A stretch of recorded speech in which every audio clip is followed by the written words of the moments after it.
एक ऐसी आवाज जो हर गुजरते साल के साथ और जवान होती गई। एक आवाज जिसने हमें हंसाया, रुलाया और सच कहे तो जीना सिखाया। आज हम कहानी सुनेंगे उस आवाज की जो अपने आप में एक उम्मीद है, आशा भोसले की। अरे ये आवाज कौन नहीं जानता। ये वही आवाज है जो कभी दोस्तों की महफिल में गूंजती है तो कभी हमारे अकेलेपन का सहारा बन जाती है। हम सबकी यादों का एक बड़ा हिस्सा इसी आवाज से तो जुड़ा है।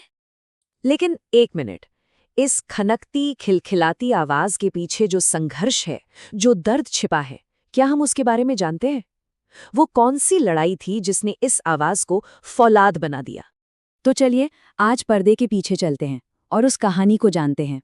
एक ऐसी कहानी जो किसी फिल्म की स्क्रिप्ट से कम नहीं है और जिसकी शुरुआत हुई एक बगावत से। सोचिए जरा, सिर्फ 16 साल की उम्र, उन्होंने परिवार के खिलाफ जाकर शादी कर ली, लेकिन वो रिश्ता ज्यादा दिन टिक नहीं पाया।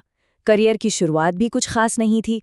उन्हें ज्यादातर वो गाने मिलते थे जिन्हें बड़े सिंगर्स गाने से मना कर देते थे। उन पर एक ठप्पा लग गया था, सेकंड चॉइस सिंगर का।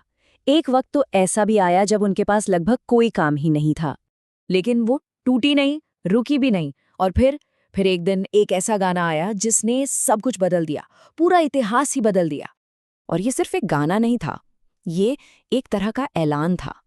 एक ऐलान कि देखो, एक नया सितारा अब आसमान पर चमकने के लिए पूरी तरह से तैयार है। म्यूजिक था आर.डी. बर्मन का और आवाज थी आशा जी की, और वो गाना था पिया तू अब तो आजा। बस इस एक गाने ने पूरी इंडस्ट्री को, पूरी दुनिया को दिखा दिया कि आशा भोसले सिर्फ एक सिंगर नहीं बल्कि एक जादूगर हैं।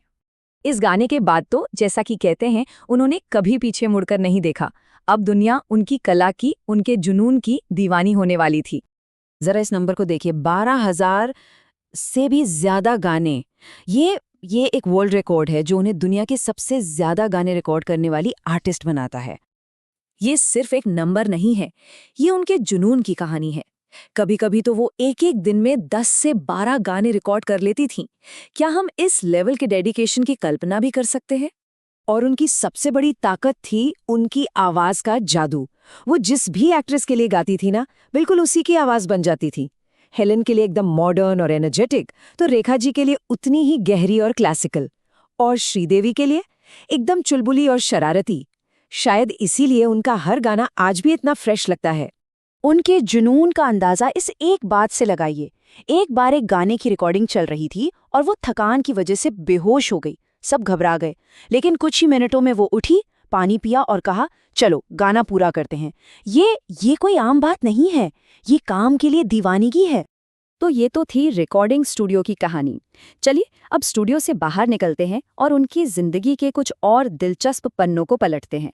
आर.डी. बर्मन के साथ उनकी जोड़ी ने तो म्यूजिक की दुनिया में जैसे क्रांति ला दी। लेकिन क्या आपको पता है कि वो एक बेहतरीन कुक भी हैं? जी हाँ, दुबई और कुवैत में उनके नाम से सक्सेसफुल रेस्टोरेंट्स चलते थे और लोग लाइन लगाकर उनके हाथ का बना कढ़ाई गोश्त और बिरयानी खाने आते थे। और आज देखिए, 90 की उम्र पार करने के बाद भी उनकी एनर्जी का लेवल कमाल है।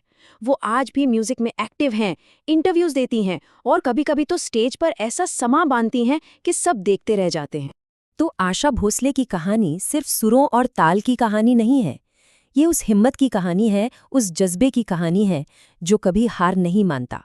आवाजें तो बदलती रहती हैं, आती जाती रहती हैं, लेकिन आशा कभी खत्म नहीं होती। और शायद यही उनकी कहानी का सबसे बड़ा सच है।